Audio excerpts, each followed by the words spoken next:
ഒന്നുകൂടി ഞാൻ പറയാം, ഈമാനുള്ള വിശ്വാസികളെ കുറെ കാലമായി ഒരു നിയമത്തിന് ദുആ ചെയ്തുകൊണ്ടിരിക്കുന്നു, ഇതുവരെ കിട്ടിയിട്ടില്ല.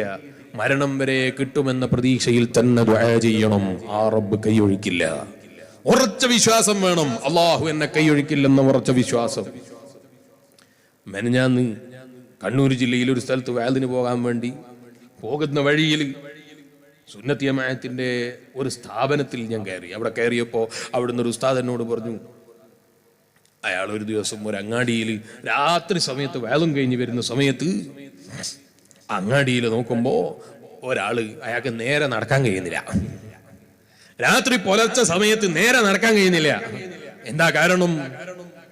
അത് വയറ്റിൽ എന്തോ ഒരു സാധനം കടന്നു എന്നതാണ്. അതുകൊണ്ട് കാലിന്റെ ആരോഗ്യം അങ്ങ് നഷ്ടപ്പെട്ടു പോയി. അങ്ങനെ ഉണ്ടല്ലോ ചില ആളുകൾ, ആരോഗ്യത്തെക്കുറിച്ച് യാതൊരു ബോധമില്ലാത്ത ആളുകൾ, നിയമത്തിനെ കുറിച്ച് യാതൊരു ബോധമില്ലാത്ത ആളുകൾ എഴുന്നേറ്റ് നടക്കേണ്ട സമയത്ത് അള്ളാഹു നൽകിയ ആരോഗ്യം നഷ്ടപ്പെടുത്താൻ വേണ്ടി പൈസ ചെലവഴിച്ചിട്ട് വയറ്റിലേക്ക് പലതും കയറ്റുക.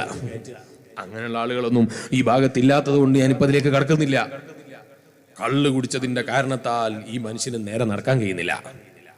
അപ്പൊ ഈ മൊയ്ലിയാർ പതുക്കെ പോയിട്ട് അയാളടുത്ത് ചെന്നിട്ട് ചോദിച്ചു പോലും, നിങ്ങൾക്ക് നന്നാകണ്ടേ എന്ന് ചോദിച്ചു. എന്താ ചോദിച്ചത്? നിങ്ങൾക്ക് നന്നാകണ്ടേ എന്നാ ചോദിച്ചത്.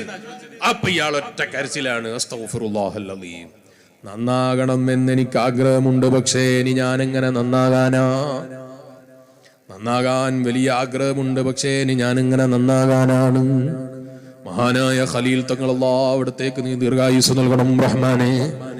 മഅദിനിന്റെ സമ്മേളനത്തിന്റെ തൊട്ട് തലേ ദിവസം ഈ പാവപ്പെട്ട മുതഅല്ലിമ് മഹാനായ ഖലീൽ തങ്ങളെ സ്ഥാപനത്തിൽ ഒന്ന് കാണാൻ വേണ്ടി പോയി. തങ്ങളവറുകളോട് അതേ ഖിദ്മത്തിൽ എന്തെങ്കിലും ഒന്ന് സമ്മതിക്കുകയാണെങ്കിൽ കൂടിക്കൊടുക്കാമെന്ന നിലക്ക് പൊരുത്തം വാങ്ങാൻ വേണ്ടി പോയതാണ്. റൂമിലേക്ക് കയറി ചെല്ലാൻ വേണ്ടി നിൽക്കുമ്പോ റൂമിലതാ വലിയ ക്യൂ. ആ ക്യൂവിന്റെ പിന്നിൽ ഞാനും അവിടെ അങ്ങ് പോയി തന്നു. മഹാനായ ഖലീൽ തങ്ങൾ വിളിച്ചു, അസ്ഹരി ഇങ്ങോട്ട് വാ, ആരാണ് ഈ നിൽക്കുന്നത് എന്നറിയോ?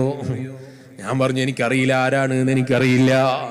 അപ്പൊ മഹാനായ തങ്ങളവറുകൾ എന്നോട് പറയാണ്, ഒക്കെ കുടിയന്മാരാണ്, കള്ള് കുടിച്ചിട്ട് ജീവിക്കുന്നവരാണ്. കൂട്ടത്തിലൊരാളെ തങ്ങളിങ്ങ് വിളിച്ചു. തങ്ങൾ വിളിച്ചിട്ട് ചോദിച്ചു, എത്ര കള്ള് കുടിച്ചിട്ടുണ്ടാകും?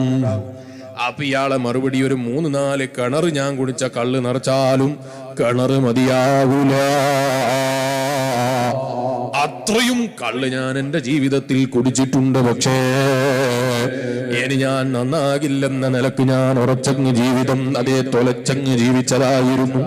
അപ്പോഴാണ് എന്നോടൊരാള് പറഞ്ഞത്, മഅദിനിൽ ഇങ്ങനൊരു സമ്പ്രദായമുണ്ട്, കള്ള് കുടിച്ചിട്ട് പെട്ടുപോയ ആളുകൾക്ക് നന്നാകാൻ ഒരു വഴിയുണ്ട്, ഒരു മോട്ടിവേഷൻ ഉണ്ട്. അതിനു വേണ്ടി വന്നപ്പോൾ അൽഹംദുലില്ലാഹ് മാസങ്ങളായി ഞങ്ങൾ കള്ളു കുടിച്ചിട്ടില്ല. അത്തരം ദുശ്ചൈതികളിൽ പെട്ടുപോയ ആരെങ്കിലും എന്റെ വഅദ് കേൾക്കുന്നുണ്ടോ? കള്ളുകുടിയിൽ പെട്ടുപോയ ജനങ്ങളുണ്ടോ? ഞാൻ അവരോട് പറയുന്ന, നന്നാകില്ലെന്ന് തീരുമാനിക്കുന്നതിന് പകരം എന്റെ റബ്ബ് എന്നെ കൈയൊഴിക്കില്ല. ഇതുവരെ സംഭവിച്ചത് എന്റെ റബ്ബ് എനിക്ക് പുറത്തു തരും. ഏത് സമയത്തും മരിക്കാനുള്ള ശരീരമാണ് എന്റെ ശരീരം.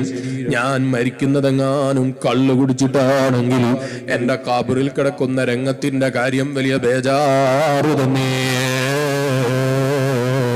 അല്ലാ, നീ ഞങ്ങളെ കാത്തു രക്ഷിക്കണേ അല്ലാ.